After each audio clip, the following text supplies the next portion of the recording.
pessoal, boa noite. Que bom que você está aqui com a gente para mais um devocional de quarta-feira. Não esqueça que depois nós temos a nossa reunião de oração. Assim como agora, depois também você é muito bem-vindo. Esteja com a gente, participe, que é um momento muito bom de a gente estar em comunhão na quarta-feira, no meio da nossa semana, matando a saudade e compartilhando aquilo que Deus tem feito também nas nossas vidas. Nós estamos começando mais um devocional, estamos na semana 45 e hoje nós vamos falar sobre as 3 cartas da prisão, que foram as cartas que Paulo escreveu assim que ele chegou a Roma, então, que são Efésios, Filipenses e Colossenses. Não vou falar nessa ordem, nós estamos seguindo aí o livro do John Stott, a Bíblia todo o ano todo, e eu vou seguir a ordem que ele colocou nas devocionais durante a semana, então. E essas 3 cartas, nós encontramos algumas coisas muito legais, principalmente elas apresentam muito da cristologia, ou seja, Paulo fala muito sobre o evangelho, sobre Cristo. E Efésios 4:1, Paulo diz que ele mesmo era um prisioneiro do Senhor e que estava na prisão por causa de Cristo. Filipenses 1:13. E aqui Stott define esse tempo que Paulo esteve preso como um tempo de meditação, que resultou então nessas cartas que são repletas de cristologia. E a gente vai entrar um pouquinho em alguns pontos que Stott quis destacar então dessas 3 cartas. E ele começa falando sobre Filipenses 1:27. Nós encontramos o versículo que diz assim: não importa o que aconteça, exerçam a sua cidadania de maneira digna do Evangelho de Cristo. Paulo estava preso e o futuro dele era muito incerto, ele não sabia o que aconteceria. Então, ele não estava também se importando caso ele morresse.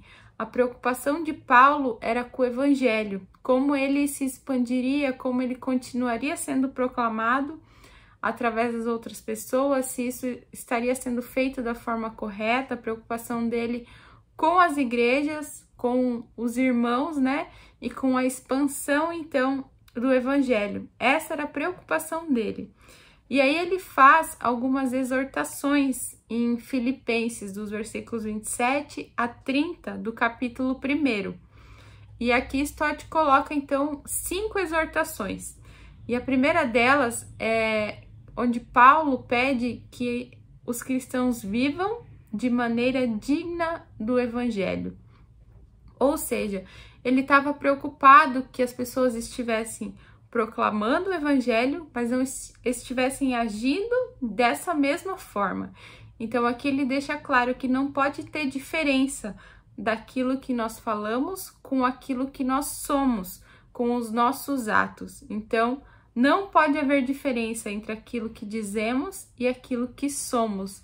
Nós precisamos exercer aquilo que nós falamos, ser aquilo que nós queremos que os outros sejam, né? A segunda exortação é: permaneçam firmes no evangelho.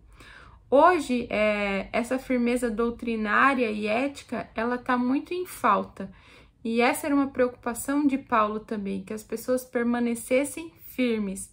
Hoje em dia, a gente vê muitas crenças, muitas religiões, e as pessoas elas vão acreditar e vão seguir aquilo que elas acham que é compatível com o que elas querem, com o que vai fazer bem para elas, e é muito fácil mudar de opinião. Surgem coisas novas, religiões que estão na moda, então as pessoas seguem o que elas querem. E aqui a exortação de Paulo é que as pessoas permanecessem firmes no evangelho.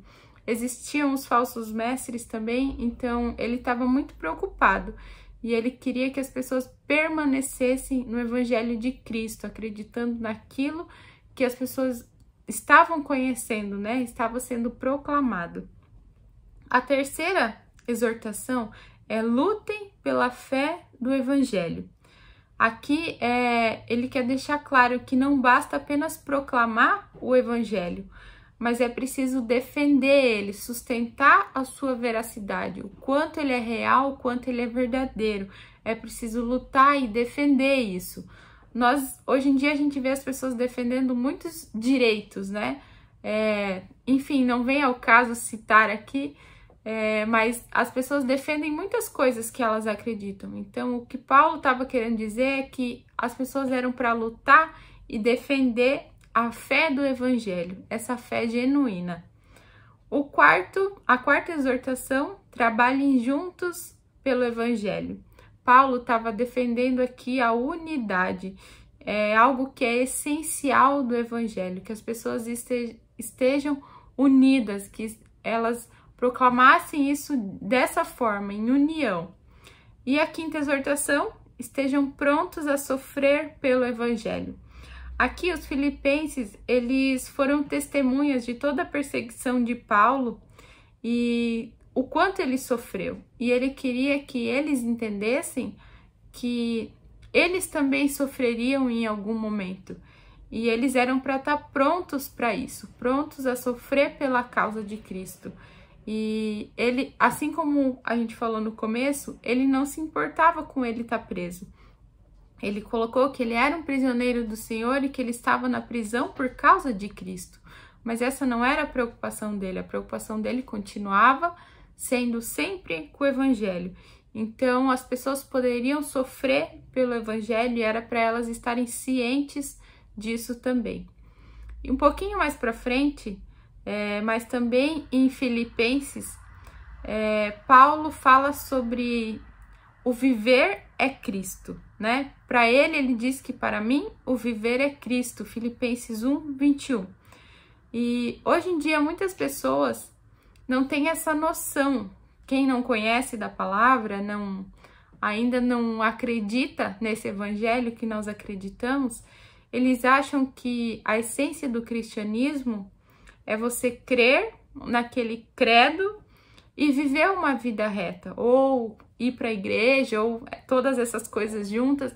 E realmente isso faz parte, mas esse não é o essencial, não é o mais importante, não representa a centralidade de Cristo. E é aí que Paulo diz, Filipenses 1:21, para mim o viver é Cristo. Um pouquinho mais para frente, quando a gente fala essa frase, para mim o viver é Cristo, a gente já consegue trazer na memória o restante, né? E o morrer é lucro. Não vamos falar sobre isso aqui, mas lá no capítulo 3, Paulo faz um levantamento dessas percas e lucros e ele conclui: considero tudo como perda, comparado com a suprema grandeza do conhecimento de Cristo Jesus, meu Senhor. Versículo 8. E esse conhecimento de Cristo, ele aparece várias vezes no Novo Testamento e quer dizer um relacionamento pessoal com Cristo, aquilo que nós batemos muito na tecla, que nós tentamos incentivar sempre, ter um relacionamento com Cristo, ter uma intimidade com Cristo, para que nós possamos entender que o cristianismo é Cristo e nós precisamos viver Cristo. E no versículo 9, um pouquinho mais para frente, a gente entende que se Deus é justo, nós também devemos ser. E mais uma vez, nós já falamos várias vezes sobre isso ano passado, nós não conseguimos estabelecer a nossa própria justificação por meio da obediência à lei. Isso é impossível. Então aqui, o que Paulo quer dizer é que nós precisamos aceitar a justificação como um dom de Cristo. Ele morreu por nós. Nós precisamos confiar nele e aceitar esse dom de Cristo, que é a justificação. Pelas nossas forças é impossível, não tem como. Por mais que a gente tente obedecer à lei, em algum momento nós vamos falhar. E só Cristo pode nos dar essa justificação completa. E Stott ainda conclui com uma frase final: cristianismo é Cristo. conhecer a Cristo, ganhar a Cristo e confiar nele. Cristianismo é Cristo, essa é a essência. Acreditamos em várias coisas, as pessoas que não conhecem o Evangelho acreditam também no credo, numa vida reta, em frequentar a igreja, mas a essência do cristianismo é Cristo. Falando um pouco agora sobre Efésios, Stott coloca aqui o primeiro capítulo de Efésios dividido em duas partes. Na primeira, Paulo agradece a Deus por nos abençoar em Cristo. E na segunda, ele ora para que Deus abra os nossos olhos para enxergarmos a plenitude dessa bênção. Então, Paulo enfatiza aqui o poder de Deus e a sua suficiência. Esse poder foi demonstrado a nós através da ressurreição, da glorificação e na coroação de Cristo de forma pública. E esse grande poder, ele é exercido em Cristo e ele está disponível também para nós. O principal apelo que Paulo faz aqui na sua oração é que os leitores eles possam ter esse conhecimento completo do chamado, herança e do poder de Deus, através da iluminação do Espírito Santo e da reflexão a partir da revelação objetiva do poder de Deus. Então, Paulo primeiro agradece a Deus, porque Deus nos abençoa através de Cristo, e ele ora para que Deus abra os nossos olhos, para que a gente possa enxergar de forma plena essa bênção que nós recebemos de Deus através de Cristo, todo o poder dele demonstrado através daquilo que aconteceu com Cristo. Então, essa é a forma de nós conhecermos o poder de Deus, através da iluminação do Espírito Santo, de nós buscarmos, de nós enxergarmos essa plenitude da bênção que nós recebemos em Cristo Jesus. Uma nova humanidade em Cristo. Efésios 2,15 diz assim: o objetivo dele era criar em si mesmo, dos dois, um novo homem, fazendo a paz. Stott diz aqui que é impossível alguém ler o livro de Efésios e sair dele com uma mente, com uma ideia de individualismo, sair do livro de Efésios com o evangelho individualizado. Ele diz que Efésios ele poderia ser chamado do evangelho da igreja, porque ele estabelece então o propósito de Deus de criar através de Jesus uma nova humanidade. E aqui em Efésios 2, Paulo começa descrevendo como era difícil para os gentios, como o mundo gentílico e como a situação deles era extremamente difícil. Eles eram totalmente desprezados pelos judeus. E no versículo 14, nós lemos sobre o muro da inimizade. E se refere a uma característica real, uma característica notável do templo que foi construído por Herodes, o Grande. Então, eu vou mostrar para vocês, porque é mais fácil de nós entendermos quando nós vemos. E aqui nós temos uma imagem. Então, para a gente ter uma ideia de como os gentios sofriam, e eram desprezados, aqui nós temos o templo e ele tinha 3 pátios internos. Esse pátio aqui, então, que era dos sacerdotes. Aqui nós vemos o pátio das mulheres e tem um outro pátio aberto aqui que era para aqueles que ainda não conheciam nada. E aqui Stott chama eles de... Deixa eu encontrar. Os leigos de Israel. E aí, do lado oposto, aqui fora, era o pátio dos gentios. E tinha um muro construído, eles não podiam entrar. A única coisa que eles viam era a parte mais elevada do templo, porque o pátio dos gentios ficava num nível mais baixo. Então, eles só podiam chegar até aqui e viam só uma parte do templo. Eles não podiam entrar lá nos pátios internos. Dessa forma que é uma forma bem pesada que Paulo coloca aqui, que os gentios, eles eram totalmente desprezados, então, pelos judeus.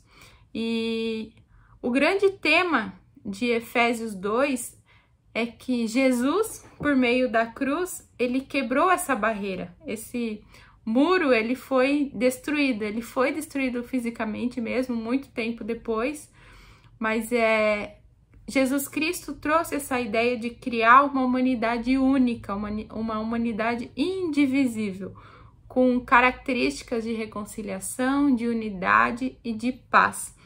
E essa é uma visão maravilhosa e algo também que a gente não vê mais hoje em dia. A realidade atual já é muito diferente.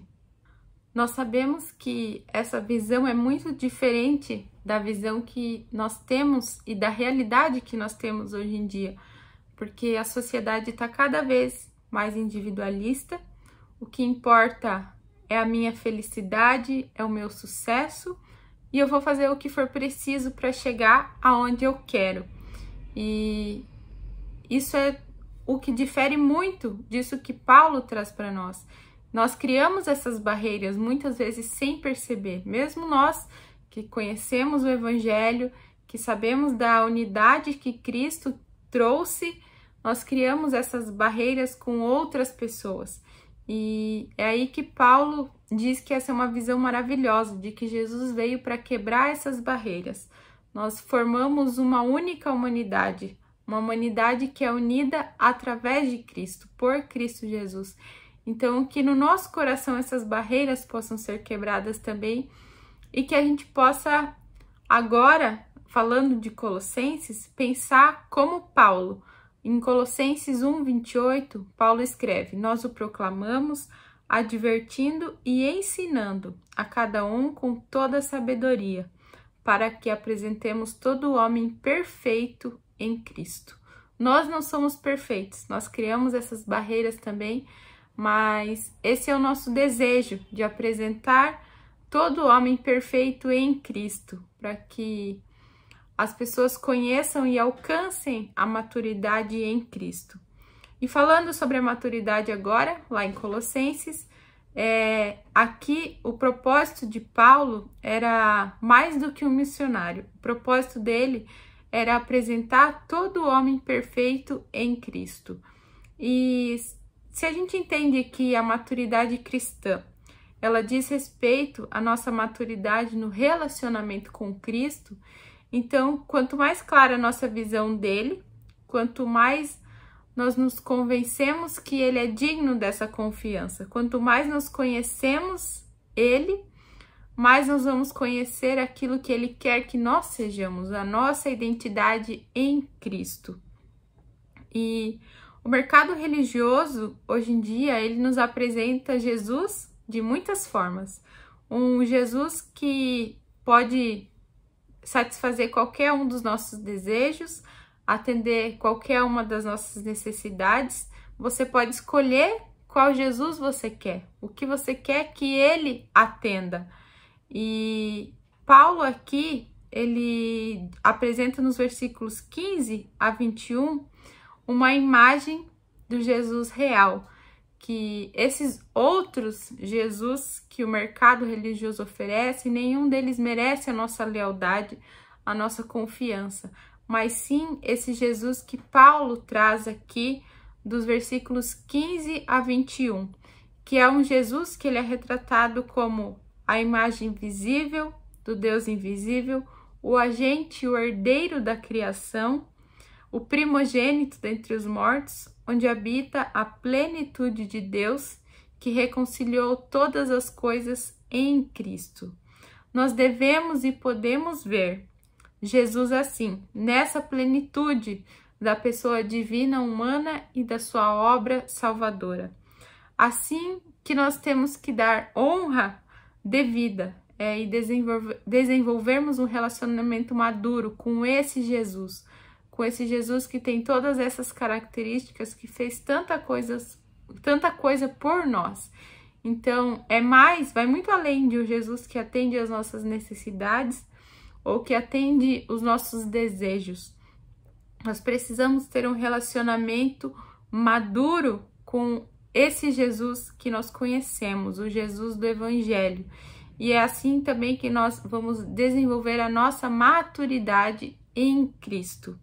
E nós estaremos unidos com Cristo. Colossenses 3:1, ele diz: portanto, já que vocês ressuscitaram com Cristo, procurem as coisas que são do alto, onde Cristo está assentado à direita de Deus.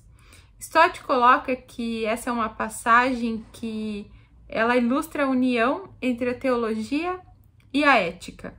Precisamos saber quem nós somos antes de podermos ser quem somos.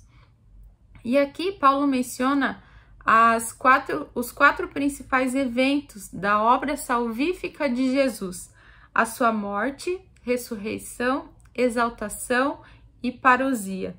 E ao mesmo tempo, ele diz que esses eventos, eles são compartilhados conosco, porque nós morremos com Jesus, nós ressuscitamos, nós seremos exaltados e Jesus voltará para nos buscar. Então, todos esses eventos, Paulo deixa claro aqui, que eles são compartilhados conosco. Nós estamos dessa forma unidos em Cristo. É exatamente isso que acontece quando nós temos a nossa fé, quando nós acreditamos nesse Jesus, nesse Cristo que fez todas essas coisas. É dessa forma que nós estaremos unidos a Cristo. E depois de dizer quem somos, Paulo ele nos exorta sobre como nós temos que nos comportar, buscando as coisas do alto. E um pouquinho mais para frente, no versículo 5, ele vai falar então sobre as coisas terrenas, e ele se refere à ganância, à imoralidade, à ira, à indignação, à maldade, à maledicência e todos os outros desejos carnais, aquilo que nós trazemos com a nossa natureza pecaminosa. Nós devemos largar tudo isso e buscar as coisas que vêm do alto.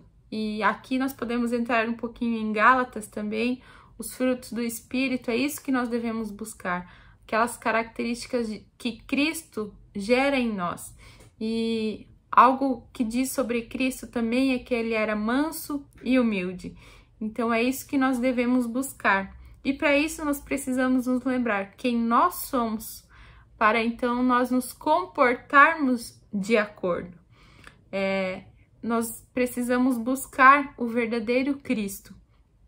Esse Cristo do Evangelho, esse Cristo que Paulo não se importou de estar preso por ele, de sofrer por ele, de ser perseguido por ele. Ele se preocupou com a expansão do Evangelho, para que todas as pessoas conhecessem esse Cristo e que ele pudesse, então, apresentar os homens perfeitos em Cristo.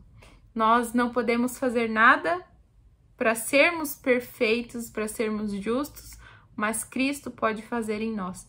E que a gente possa buscar ter esse relacionamento com Cristo, buscar uma maturidade, reconhecer essa bênção que é o poder de Deus demonstrado através da nossa vida, da vida de Cristo em nós e por nós. Isso tudo nós recebemos de graça e Deus só pede então que nós acreditemos, que nós tenhamos fé e que a gente possa defender esse Evangelho com toda a nossa força, com todo o nosso coração, para que mais pessoas conheçam esse Cristo, que compartilha tudo conosco, sem nos pedir nada em troca, apenas que nós nos comportemos como devemos, devidamente, como filhos de Deus, buscando as coisas que vêm do alto. Que Deus te abençoe. Espero que esse devocional tenha edificado a sua vida, como edificou a minha. Agora você vai receber o link da nossa sala de oração e que você entre, participe conosco, compartilhe aquilo que Deus tem feito na sua vida e também compartilhe conosco os pedidos de oração para que nós possamos, como igreja, orarmos como uma família, como uma humanidade nova em Cristo, unidos em Cristo, que a gente possa colocar os nossos pedidos diante do Senhor, sabendo que Ele nos ouve Talvez não vá fazer a nossa vontade, mas a vontade de Deus é boa, perfeita e agradável. Então, que você esteja com a gente, participe e até semana que vem.